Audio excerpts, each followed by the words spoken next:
What's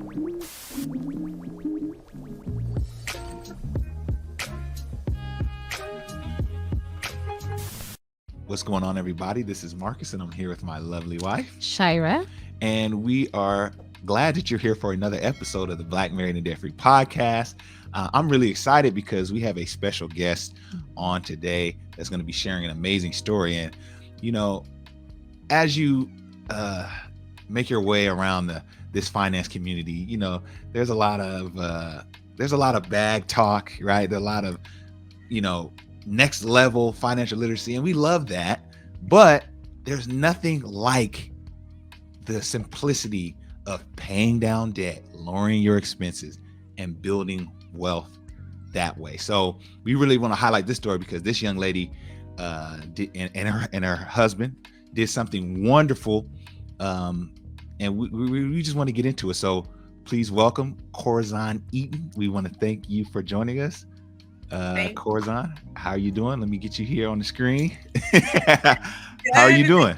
Good. I'm so glad to be here and to be talking to you guys as well, because you guys have been on a journey yourselves, and happy to also be on the same kind of journey and trajectory, real estate, personal finance, and to have this conversation with you guys.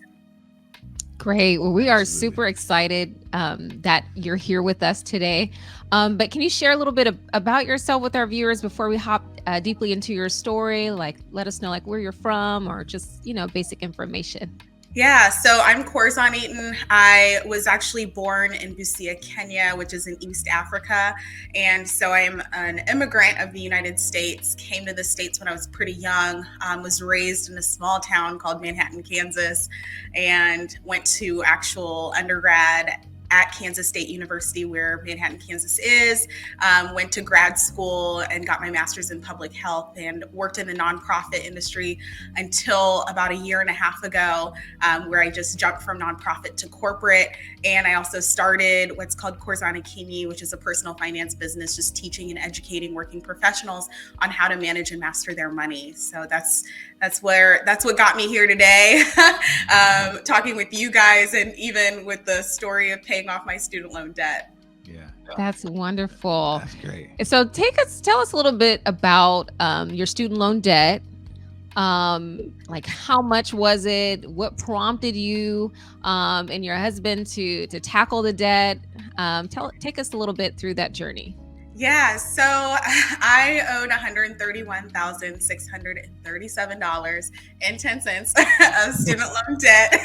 People are like, the 10 cents matters. And my husband actually owed, when we got married, he in just debt in general owed about $20,000. So you can see the disparity in general between us. And as you could probably even imagine, the conversations that took place about paying off debt in general. So I took on about $50,000 in undergraduate debt and about $50,000 in my master's program as well. So if you're not aware, the average about a person pays when they have a master's degree in total is about $70,000. And so I ended up going to a private master's program, which was a little bit more costly.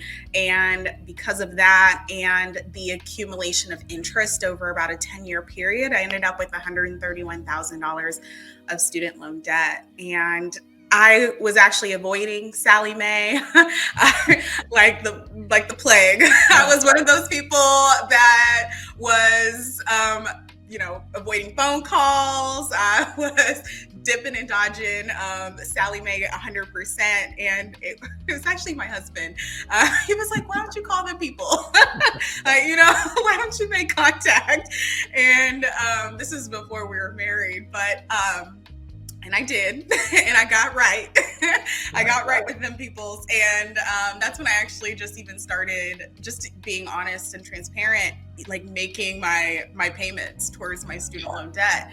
And when I say payment, it wasn't even enough of a payment to do anything, because as most of you guys are probably aware, when you're paying the minimum amount towards your student loan debt, what often happens is you're only paying the interest that's accrued on the debt and not even impacting your principal.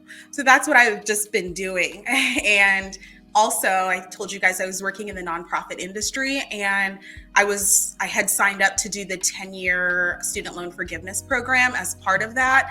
And that's when news started to come out that less than 5% of people were even accepted for that program. And I started to worry. I was on this, trajectory of like getting my finances together. And the thought of, one, I already had such a large amount of debt, and it was growing, right? The impact and the payments that I was making wasn't impacting the principal at all. It was actually I saw my student loan debt grow over time.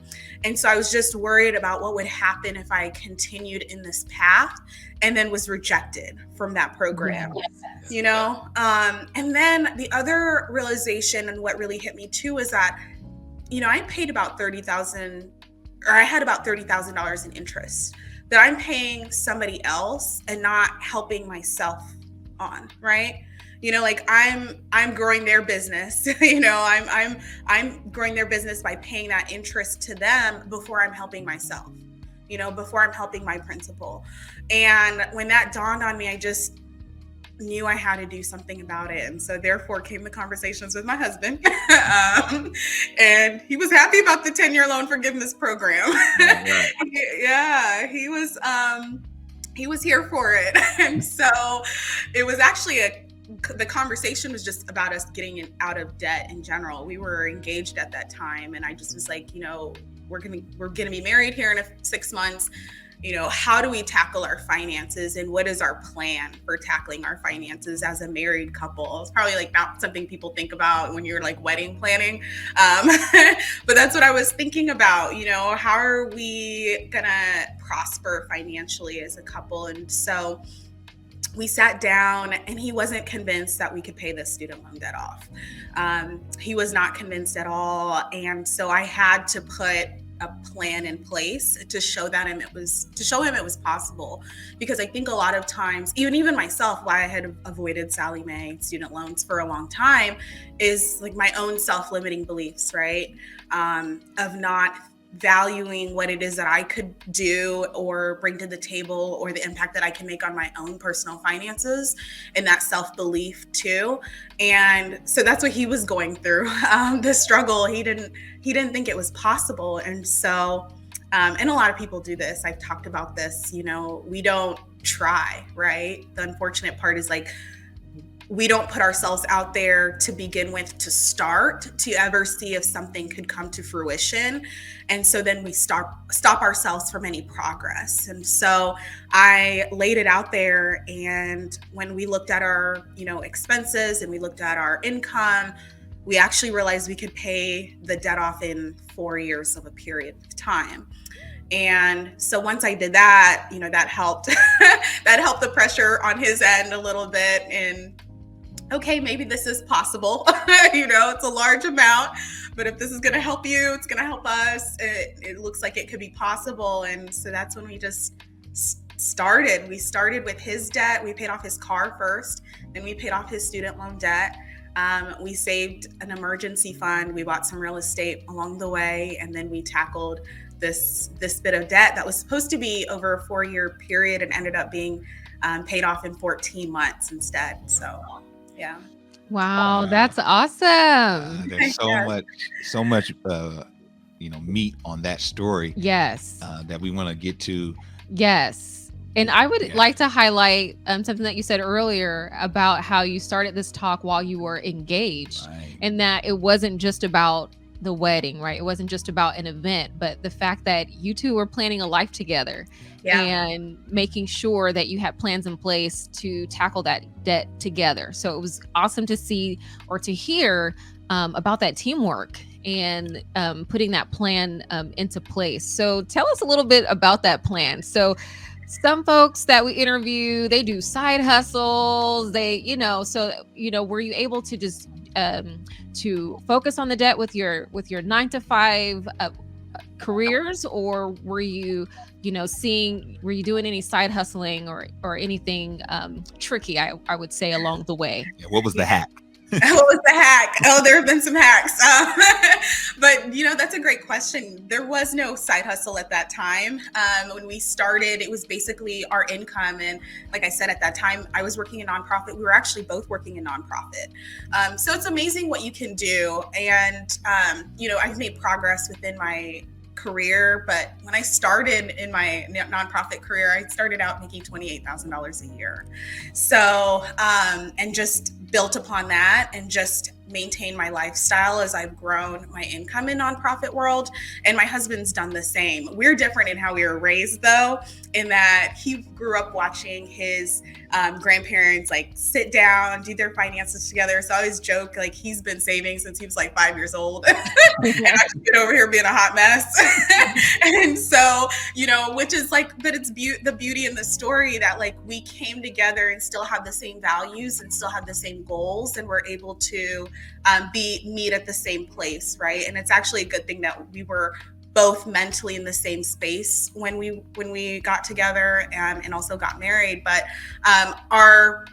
to answer your question, it was our income. And so we literally just looked at our expenses, what's coming out each month. And then we looked at our income. We looked to see what we could consolidate that would reduce expenses.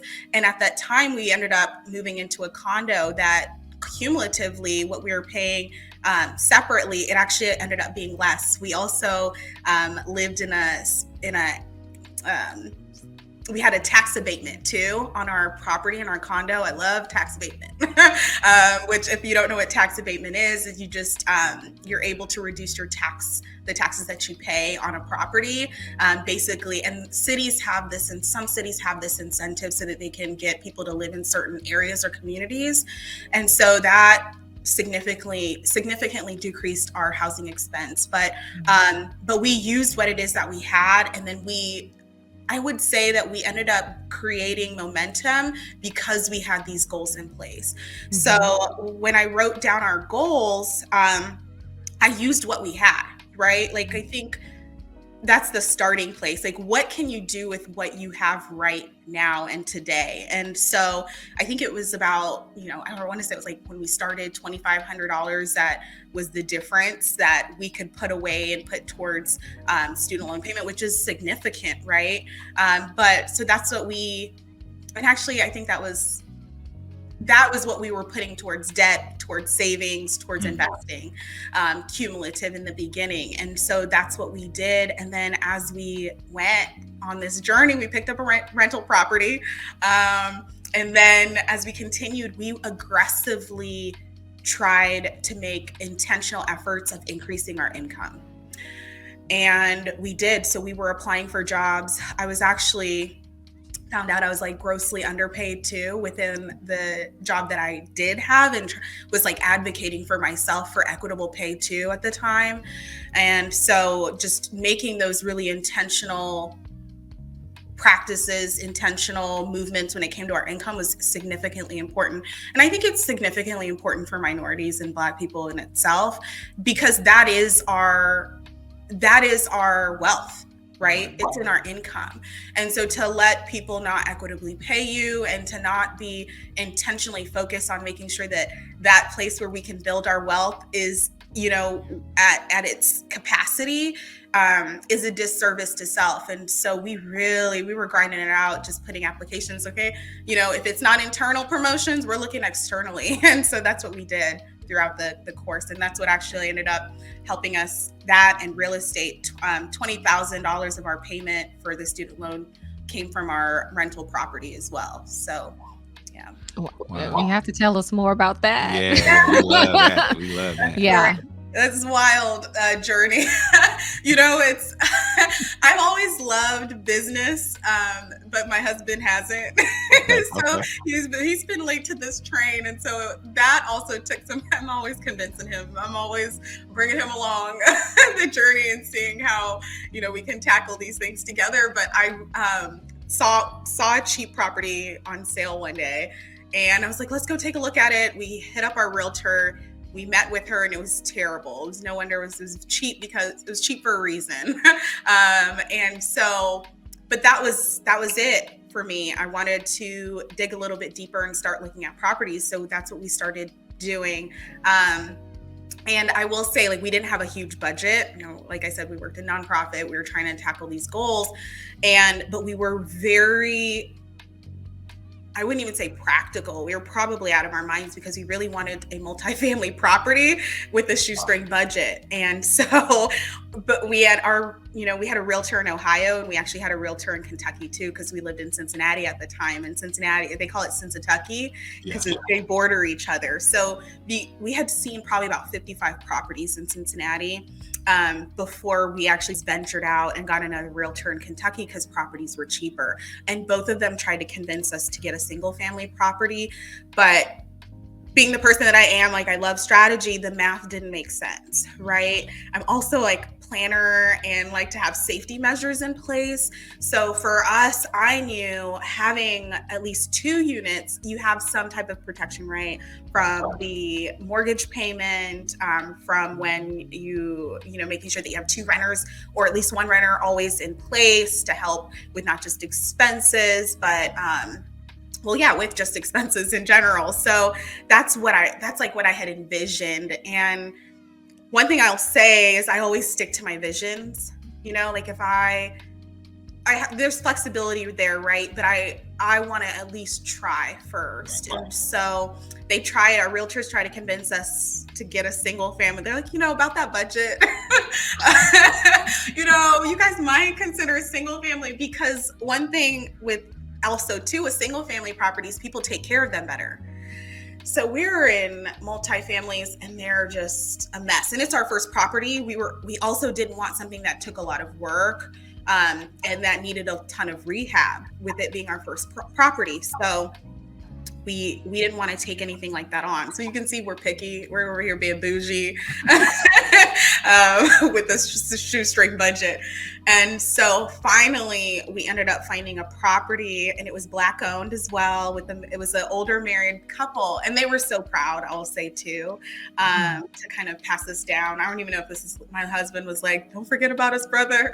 This hope.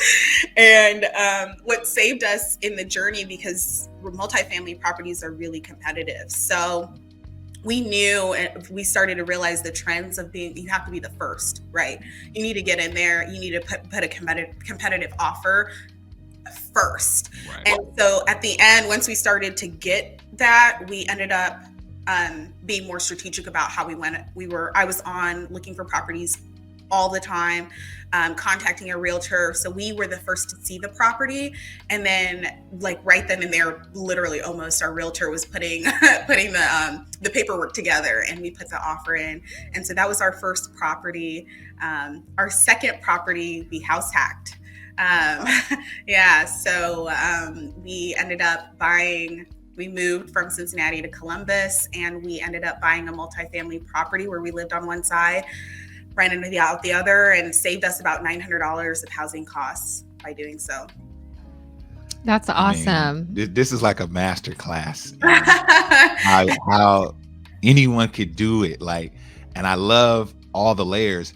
I do want to ask you, because so many people, when they're paying off their debt and they've made this plan, there's this big debate over, do I invest, whether it be the real estate market or the stock market, or do I just pause everything and focus on paying off the debt? Yeah. What made you say, you know what, if we really get a cash flowing asset going, if we invest in this thing, that maybe can even accelerate our debt payoff? How did you make that decision to invest in real estate while paying off debt? That's a great question. I don't even know that there was any rhyme or reason. I just knew I wanted to own real estate, and I knew I wanted to build wealth, and it was a way to leverage wealth. And we both had some savings coming into being married, so we were able to utilize that to pay. Because if you buy a multifamily property with the traditional route, we went the traditional route of buying a property, and so we had to put 25% down on that multifamily property. So we did that, but we've done everything simultaneously, right? We've been paying down debt, we saved our emergency fund, and we've been investing all at the same time.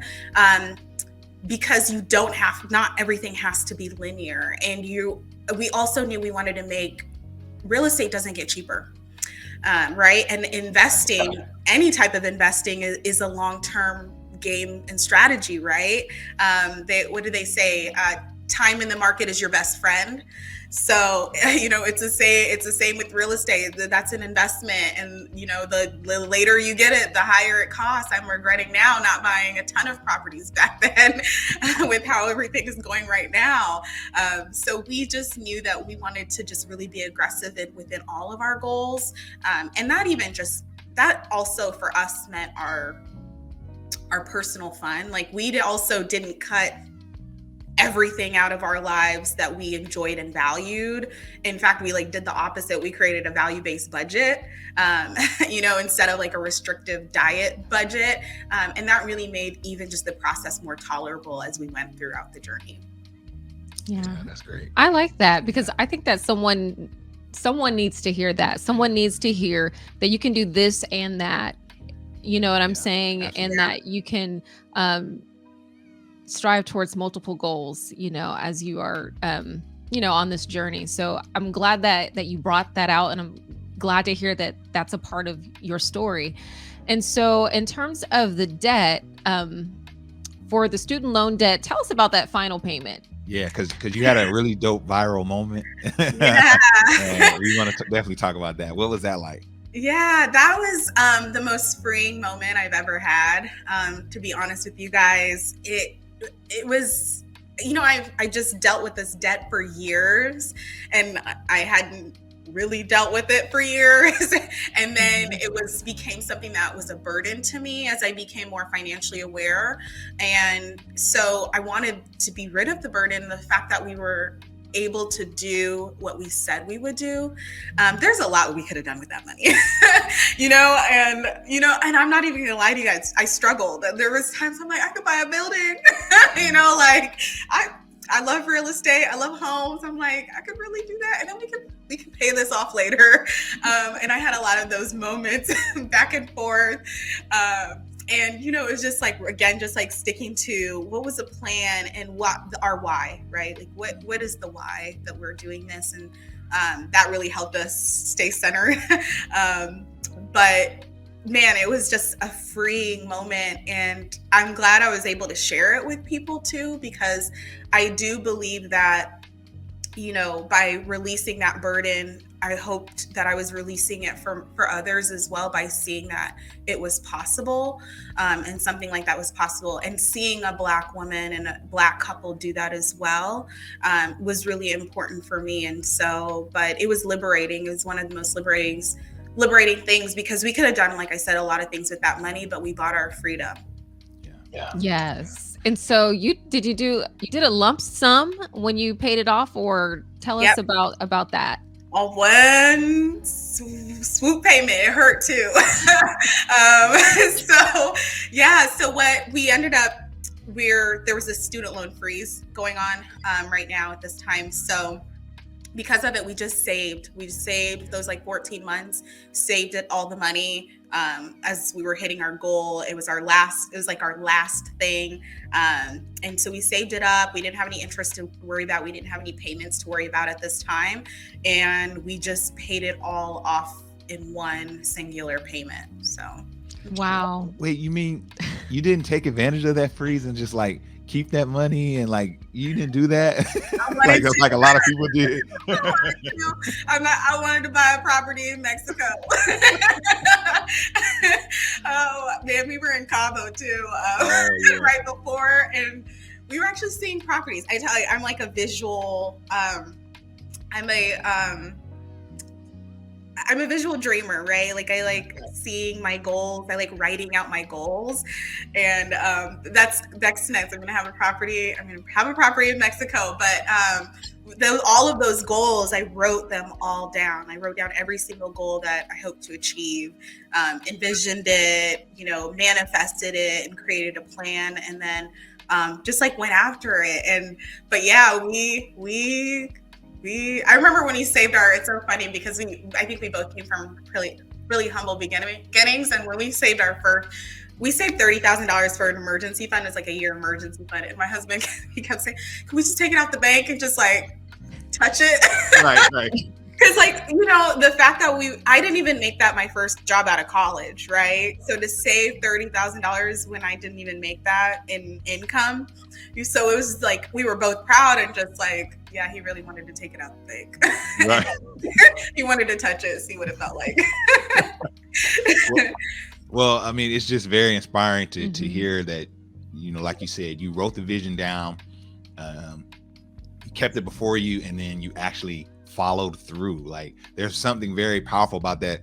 Similar to our story, we did the same thing. You know, we would have, you know, vision boards in our room, and, you know, by this day we're going to be done. And then to actually do it, you're like, man, I could actually set a goal and complete the goal, you know? And so Right. I think that's awesome. And moving forward, you are, you touched on it a little bit, but you're empowering others and sharing, you know, your financial literacy with others. So can you talk a little bit about what you've been doing, you know, since you've paid off all of your debt? Yeah. So the Corazon Akini actually came from, it was a friend of mine that I just freely gave personal finance advice to. And this is just a testimony of community and our need for community and people that support us, because I just love personal finance. At work, I'd be like, you got a budget? You know, to my team, like, you're paying too much in housing costs, you know? And so it's just something that I freely talked about and was really passionate about. And a friend of mine wanted help with her personal finances, and I would just do it. And she was like, no, I want to pay you. I want to pay you to help me.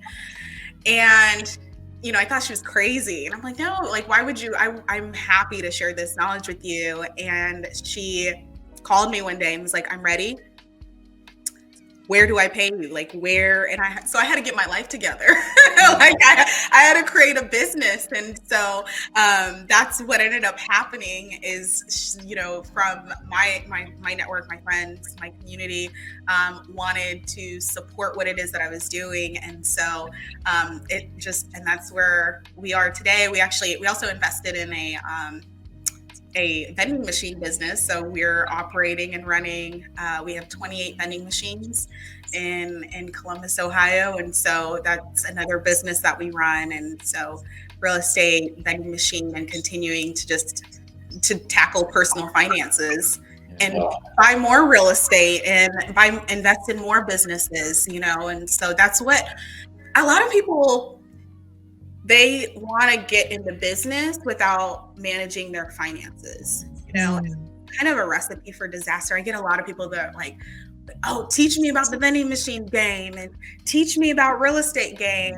And we would have been in a really detrimental situation if we didn't have our finances together, especially in real estate, because there's so much that comes up and so much costs related to real estate. And I mean, when we I think 6 months after we got our property, one of our tenants moved out, like, just out of nowhere. And, you know, and we had to like do some renovations, and we had never spent the money that was sitting there from the profits of the property. And it's that discipline that we had that allowed us to win in our personal finances, but win in business too. Yeah. And people don't think that way because everyone is focused on making a dollar versus managing what they currently have and seeing how that can grow. But I truly believe that because of our discipline, because of our skill set, and because of the way that we manage our money, it will take us further along. I think that you said something really key there, because there's levels to it, and people want to graduate and just start on the business side, like, or in the real estate side. And like, very similar to your story with us, the discipline that we learned by going through paying off our debts helps us in real estate, to where, just like you, real estate income to many people is just like, I can throw that and I can start spending that. And it's like, no, because we've developed this discipline muscle, we can be disciplined in real estate and say, that's just going to stack, or we'll use that to reinvest into more real estate. And I think a lot of times people just want to skip to the let me start making money, but they haven't really Forget the basics. They forget the basics, and then Yeah. that's why they struggle, you know. So I heard a quote, and it's like, sometimes you're placed in a situation for a season, and that season is what gives you the seeds for the next harvest. You know, and it's like, it's temporary. Yeah. I mean, you know, paying off this large amount of debt isn't fun always, but it's temporary. It's for a season. And then we're going to be we're in our growth season right now. With now that we've been able to leverage and pay off that debt, we're able to leverage even more money towards our visions and our goals and our aspirations and our dreams. And so we did what we had to do in that season, put our head down, keep our lifestyle, maintain our lifestyle.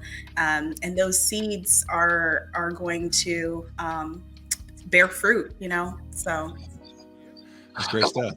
Well, we really appreciate you being on and sharing your story. What an amazing story it is. So for those who want to follow you on you know, whatever platforms, can you let people know where they can find you? You're definitely a great follow on IG, but yeah, let people know where they can find you. Yes. So my website is corzonakini.com, and you can find me on Instagram and Facebook at Corzon Akinyi Finance, and that's CorzonAkinyi Finance. Thank you so much. We really appreciate you being on. Thanks for having me. Absolutely. We hope you enjoyed this episode of the Black Married and Debt Free podcast. This is Marcus, and I'm here with my lovely wife, Shira. And we're going to holler at you guys on the next one. Peace. Bye.